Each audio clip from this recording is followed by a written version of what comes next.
और आज की कहानी है कंचन भाग 1। बिजलियों का तांडव शुरू हो चुका था। तेजी से गिरती बारिश की बड़ी बड़ी बूंदें कार पर गिर रही थी। निखिल और वर्षा अपनी खराब हुई कार में ऊटी के कंचन पहाड़ के कच्चे रास्ते पर फंसे हुए थे। वहां ना मोबाइल का नेटवर्क था और ना ही किसी तरह की मदद की आशा। हर जगह बारिश से धुंधला नजर आ रहा था। उनकी कार की हेडलाइट भी खराब हो चुकी थी। वर्षा ने सहमे हुए अंदाज में निखिल की ओर देखकर कहा, उन गांव वालों ने हमें चेतावनी दी थी निखिल कि कंचन पहाड़ के इलाके पर मत आना, पर तुम्हें जंगलों से इतना प्यार है कि कहीं भी दिख जाए चले आते हो। मुझे क्या पता था कि अचानक मौसम खराब हो जाएगा वर्षा। आज की रात कार में ही काटनी पड़ेगी। सुबह हमें कोई ना कोई मदद जरूर मिल जाएगी। मदद? तुम्हें अंदाजा भी है कि हम कंचन पहाड़ के जंगल में कितनी अंदर आ चुके हैं? यहाँ किसी इंसान का नामो निशान भी नहीं है। गांव वालों ने सही बोला था कि यहाँ शैतानी शक्तियों का वास है। वर्षा, गांव के लोग तो ऐसी बातें बोलते रहते हैं। शैतानी शक्तियां, भूत प्रेत सब मनगढ़ंत बातें होती हैं। सुबह से हम इस जंगल के रास्ते में थे, हमें तो ऐसा कुछ महसूस नहीं हुआ। पता नहीं अब कैसे निकलेंगे यहाँ से। जाने का रास्ता भी एक ही है और इस कार को भी यहीं खराब होना था। इतना कहकर वर्षा खामोश हो गई। वो अंदर से बेहद डरी हुई थी, क्योंकि वहां से आने और जाने का केवल एक ही रास्ता था, जो कि बारिश की वजह से बंद हो चुका था। निखिल और वर्षा काफी देर कार के अंदर बैठे रहते, मगर बारिश थी जो थमने का नाम ही नहीं ले रही थी। कार के अंदर बैठे बैठे वर्षा थक चुकी थी। अब उसे डर के साथ साथ झंझलाहट भी हो रही थी। झल्लाकर वर्षा ने कार की विंडो खोली। उसने अपना हाथ विंडो से जैसे ही बाहर निकाला, वो डर से बुरी तरह चीख उठी। वर्षा के अचानक चीखने से निखिल भी बेहद घबरा गया, मगर निखिल ने जो देखा उसे देखकर वो भी सहम गया। वर्षा के हाथ पे बारिश की बूंदें नहीं, खून की बूंदें थी। बाहर खून की बारिश हो रही थी। दोनों डर से कांप उठे।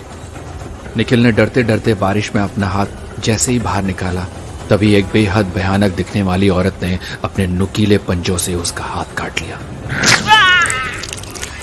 निखिल बुरी तरह चीख उठा। कुछ देर बाद उन दोनों की चीखों से कंचन पहाड़ का सारा जंगल गूंज उठा।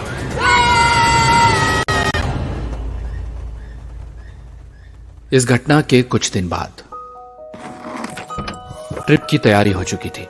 सभी लॉन्ग ड्राइव पे अपने सफर पर निकलने वाले थे, जिसमें नैना, निधि, राहुल और अर्जुन थे। नैना बहुत ही खूबसूरत लड़की थी। वो अंदर ही अंदर अर्जुन को बहुत पसंद करती थी। अर्जुन एक हैंडसम लड़का था। उनके ग्रुप में एक लड़का और था जो बेहद सीधा साधा था। उसका नाम सैंडी था। जब उसने सुना उसके दोस्त लॉन्ग ड्राइव पर जा रहे हैं तो वो भी आ गया और हकलाते हुए बोला, सुनो दोस्तों, क्या मैं भी तुम्हारे साथ चलूं? नहीं, ये ट्रिप हमारे जैसे लोगों के लिए है, बच्चों के लिए नहीं है। ये सुनते ही सभी उस पर हंसने लगे। हाँ, जाकर किसी बच्चों की ट्रिप पर जा। अरे ऐसा मत बोलो बेचारे को। थैंक यू नैना जी, सिर्फ आप ही हमें समझती हैं। नैना ने अपने दोस्तों से आहिस्ता से कहा, सुनो दोस्तों, इस बेवकूफ को अपने साथ ले लेते हैं। कोई नौकर भी तो चाहिए ना साथ में, है ना? सही कहा तुमने नैना। निधि सैंडी की ओर देखकर बोली, ठीक है सैंडी, तुम हम सबका सामान उठाकर कार में रख दो और तुम भी हमारे साथ चलो, ओके? सैंडी के सीधेपन का उन सभी ने फायदा उठाया। सैंडी ने सभी सामान कार में रख दिया। सभी ट्रिप पर जाने के लिए निकल गए।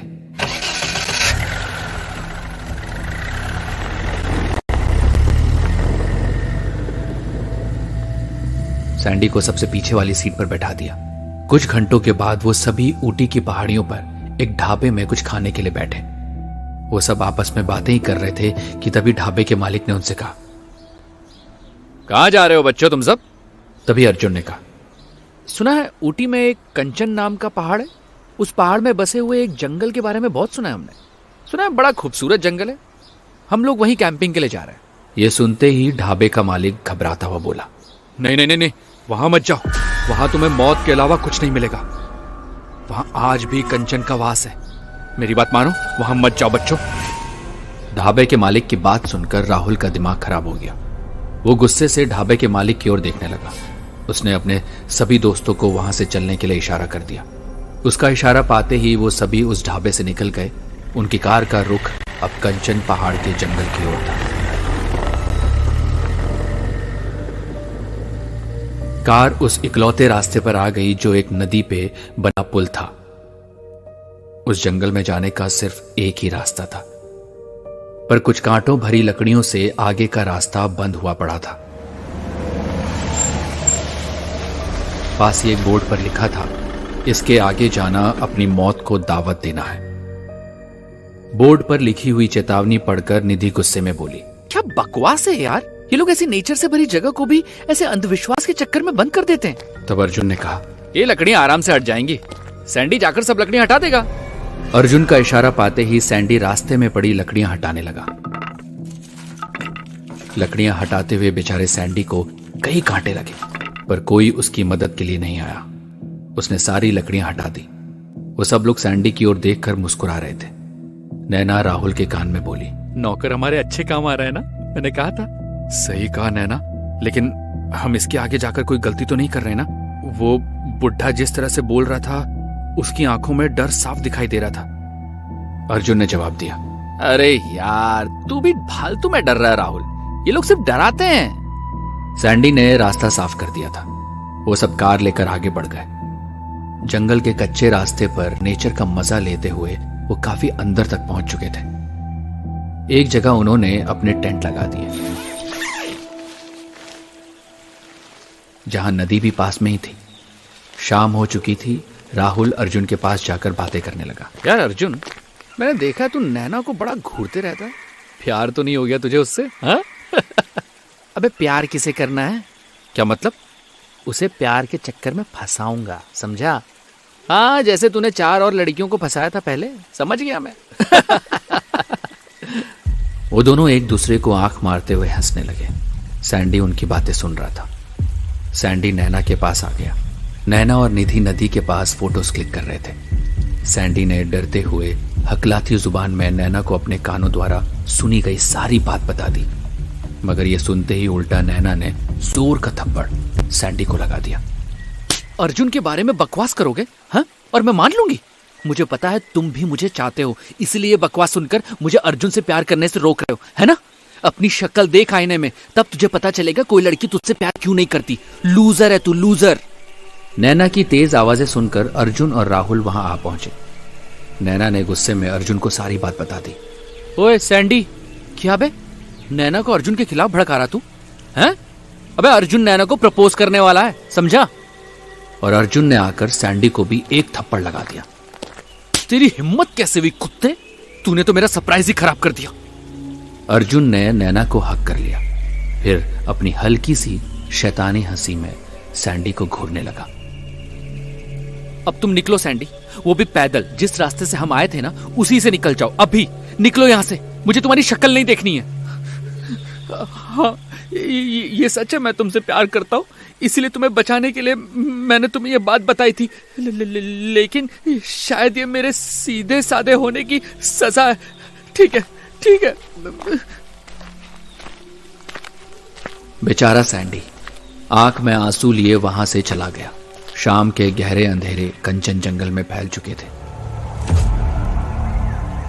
सैंडी आंखों में आंसू लिए चुपचाप चले जा रहा था। तभी अचानक उसे ऐसा लगा जैसे कोई उसके सामने से बेहद फुर्ती से निकल गया। अचानक वो जगह गुलाब के फूल की खुशबू से महक उठी। तभी उसे दूर एक बहुत पुराना महल दिखाई दिया। सैंडी मुंह ही मुंह में बड़बड़ाने लगा। ये तो बहुत पुराना महल लगता है। इस महल के बारे में तो कभी नहीं सुना। और ये गुलाब के फूल की खुशबू भी शायद इसी महल से आ रही है। हाँ हाँ। सैंडी के पैर खुद ब खुद उस महल की ओर चले गए। उधर रात को सब खाना खाने के बाद टेंट में आकर सो गए। आधी रात का समय था। जंगल की उस भयानक शांति में अचानक निधि की चीखें गूंज उठी। अर्जुन और नैना तुरंत अपने टेंट से बाहर आ गए। बाहर का नजारा देखते ही सबके डर के मारे होश उड़ गए। राहुल की लाश पेड़ पे उल्टी लटकी हुई थी। उसके सिर्फ चेहरे के अलावा सारे शरीर का मांस नोचा जा चुका था और उसका दिल भी गायब और सभी ये देखकर बुरी तरह चीखने लगे।